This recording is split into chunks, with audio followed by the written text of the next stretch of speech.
Hello friends, कहानियाँ किस्से channel में आपका स्वागत है। तो चलिए कहानी का अगला भाग शुरू करते हैं।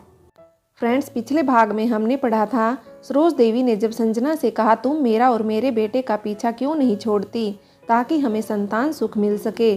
सरोज देवी के इतना कहते ही संजना वहाँ से चल दी थी। सकुचाती हुई संजना डरते डरते समारोह में प्रवेश किया था। आज उसका अंत हो गया था और अब लाल तप्त आंखें लिए समारोह से बाहर निकलती संजना में उपज आया था उसका आत्मविश्वास ही संबल था। उसे समझ में आ गया था कि राजीव के साथ उसका सफर यहीं तक का था। समारोह से बाहर निकलती संजना की तेज कदमों को देखने की शक्ति राजीव में नहीं थी। उसका अपराधी मन नजरों को उठने ही नहीं दे रहा था। जब मेडिकल रिपोर्ट देखने की शक्ति स्वयं उसमें ही नहीं थी तो कैसे उसका दम्भी पुरुष मन इस सच को स्वीकार कर पाता। तो चलिए फ्रेंड्स, अब आगे शुरू करते हैं। उस दिन संजना के समारोह से निकलते कदमों की परिणति राजीव संजना की तलाक पर जाकर रुकी थी। मन से हार चुका और अपनी आत्मा का दमन कर चुका राजीव अपने ही रचाए इस कुचक्र को नियति का खेल मान रहा था और इसी वजह से अपने जीवन से संजना का साथ यूं फिसल जाने से ठगा सा महसूस करने के साथ एक झूठी राहत भी महसूस कर रहा था। उसने अपनी कमी को संजना के दुर्भाग्य के रूप मरमड कर जो विदा कर दिया था। अपने भविष्य संवारने में अंधी सरोज देवी संजना को राजीव के जीवन से निकालने में सफल रही थी। संजना के प्रति बरसों का उपजा उनका मातृत्व दिखावा साबित हुआ था। अचानक संजना के यूं चले जाने से जहां उनका घर सूना हो गया था वहीं उनका मन का कोई कोना भी सुख से रीता हो गया था, जिसकी आती आहट को उनका दम्भी मन नकारने का असफल प्रयास कर रहा था। अपने मायके वालों के बार बार दिलासा दिए जाने पर भी कि अच्छा हुआ यह भाग्यहीन तुम्हारे जीवन से चली गई, अब तो तुम्हारे और राजीव के दिन फिर जाएंगे, उनका मन चैन का अनुभव नहीं कर रहा था।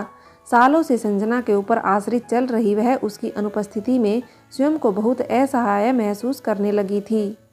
लेकिन अपने वंश को आगे बढ़ाने की लालसा संजना को अपने जीवन से निकाले गए उनके निर्णय को तुष्टता प्रदान कर रही थी। दोष संजना में सिद्ध हुआ था, इसलिए राजीव के पुनर्विवाह में कोई रुकावट आनी ही नहीं थी।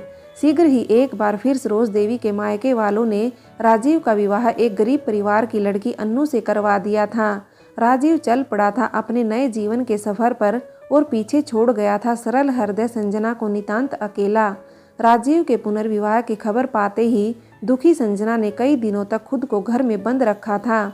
माँ तो थी नहीं, पिता स्वयं अपने भाई के घर आश्रय पाते थे। ऐसे में छोड़ी हुई संजना ताई चाची को कैसे भाती। एक माह के भीतर ही उसकी 2 वक्त की रोटी भी सबको भारी लगने लगी थी। शीघ्र ही संजना को फरमान सुना दिया गया था कि उसे अपने लिए कोई ना कोई काम करना ही पड़ेगा। अपने पिता की आंखों में विवशता पड़कर संजना ने खुद को संभाल कर अपने लिए नौकरी की तलाश करने की सोच ली थी। कोई विशेष शिक्षा या उपलब्धि हासिल न होने के कारण संजना को कहीं भी उसकी योग्य कार्य नहीं मिल पा रहा था। कहीं उसकी शिक्षा आड़े आ जाती तो कहीं उसका तलाकशुदा होना। उसने अपनी योग्यता के अनुसार विद्यालय के जूनियर वर्ग को पढ़ाने के विषय में सोचा, पर उसके तलाक का कारण जानकर कोई भी स्कूल सहजता से उसको अपने यहाँ रखने के लिए तैयार नहीं था।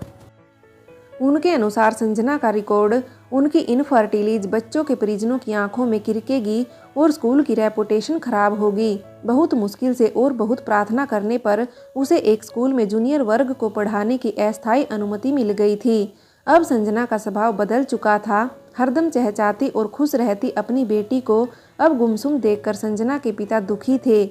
कारण ही ठुकराई गई अपनी पुत्री की दशा देखकर वह अक्सर अकेले में आंसू बहाते रहते। अपनी कार्य कुशलता और सरल अच्छे स्वभाव से शीघ्र ही संजना ने उस विद्यालय में खुद के लिए स्थान बना लिया था। उसकी मीठी बोली से बच्चे बरबस उसकी ओर आकर्षित होते और उससे सीखने के लिए लालायित रहते। स्वयं उसके भी अपमान से जलते मन पर बच्चों की हंसी महरम का काम करती। प्रेम को तरस गया उसका शुष्क होता हृदय बच्चों की प्रेम की बहार से फिर से सिक्त होने लगा था। समय बीतने लगा।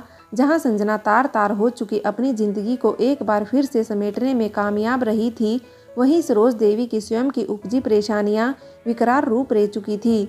नई ब्याह कर लाई राजीव की पत्नी एक कामचोर प्रवृत्ति की महिला थी। बेहद दरिद्रता में पली बड़ी वह अचानक से सारी सुख सुविधाएं देखकर बोरा गई थी। कभी संजना के राज में सारे सुख उठा रही सरोज देवी अब फिर कोहलू का बैल बन चुकी थी। अनु एक तनक मिजाज महिला भी थी। घर का कोई भी काम न करना और बदले में बात बात पर गुस्सा दिखाना उसकी सहज प्रवृत्ति थी। पूर्ण रूप से स्वस्थ संजना के साथ ही जब उन्हें अपने घर का वारिस नहीं मिल पाया था तो फिर अन्नू के साथ साथ नया क्या हो जाता। साल भर होने को आया था, रिश्तेदारों में बातें बनने लगी थी।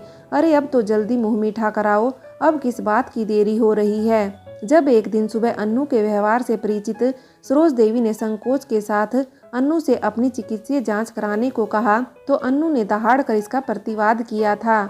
जांच की जरूरत मुझे नहीं, आपके बेटे को है। मुझे संजना मत समझना और ना ही मेरा मुंह खुलवाना। सुबह सुबह ऐसी बातें करके मूड खराब कर दिया मेरा। जल्दी से एक कॉफ़ी भिजवाइए मेरे कमरे में। थोड़ी देर में आंखों में आंसू भरे सरोज देवी कॉफ़ी बना रही थी और उसको सिर झुकाए राजीव अन्नू के कमरे में रखाया था। साल भर पीछे ही माँ बेटे ने अपनी दुर्गति स्वयं कर ली थी। उधर संजना में धीरे धीरे आत्मविश्वास का संचार हो रहा था। उसकी कार्यकुशलता से प्रभावित होकर स्कूल में उसकी नौकरी स्थायी कर दी गई थी। स्कूल के अतिरिक्त उसने घर पर भी छोटे छोटे बच्चों को ट्यूशन पढ़ाना शुरू कर दिया था।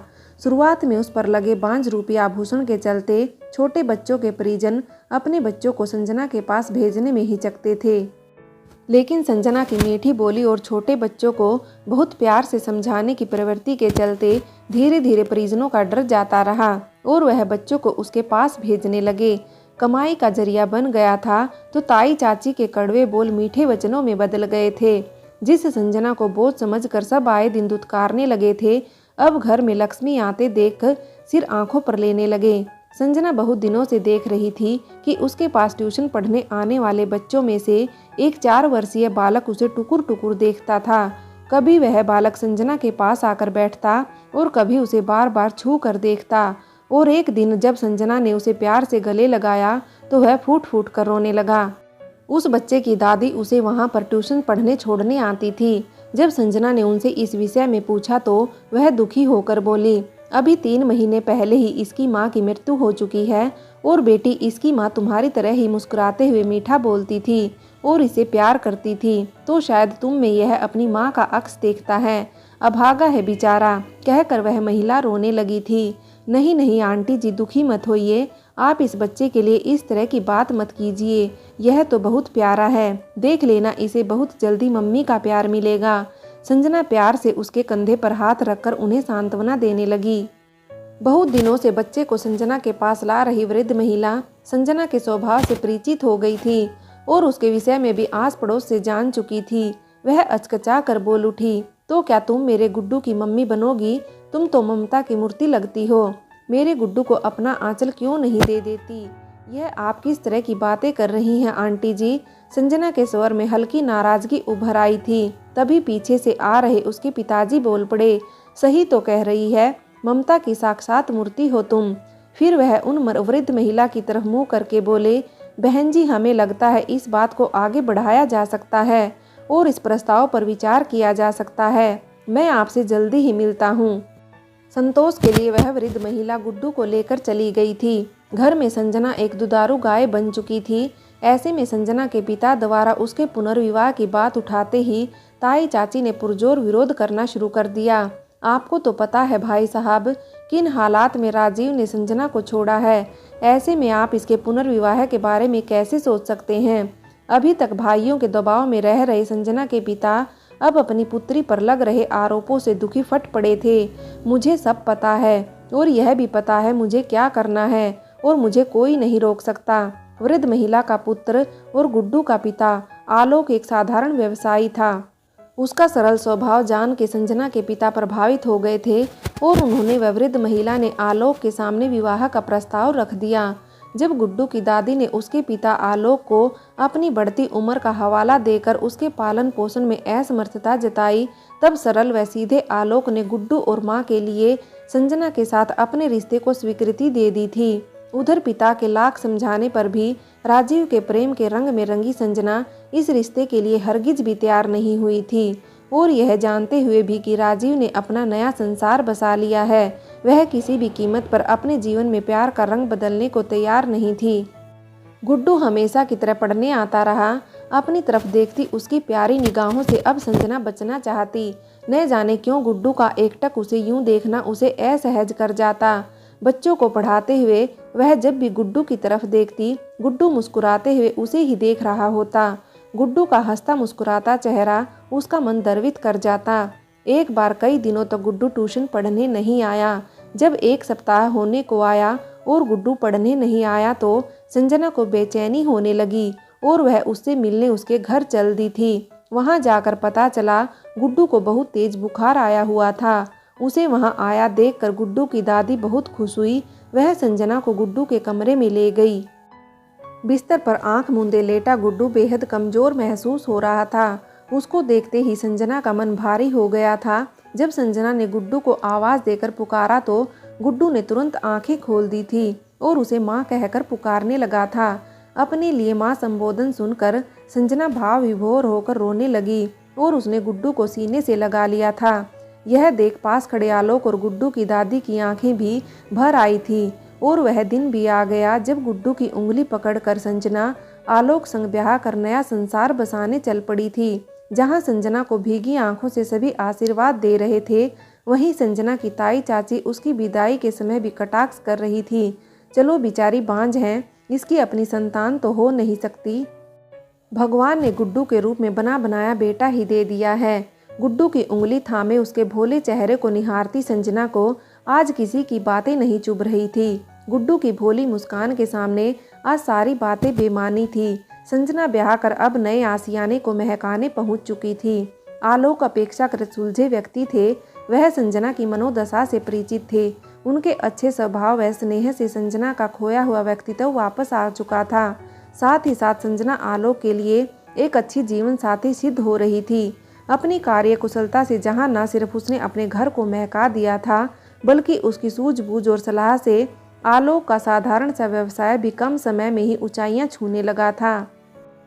गुड्डू की दादी भगवान के आगे हाथ जोड़ते नहीं थकती थी और गुड्डू तो अब संजना की सांसें था। संजना की सुबह से लेकर रात तक की दिनचर्या का सबसे अभिन्न हिस्सा था गुड्डू। जब वात्सल्य संग मातृत्व का मेल चरम पर था तो भगवान कैसे ना कृपा करते।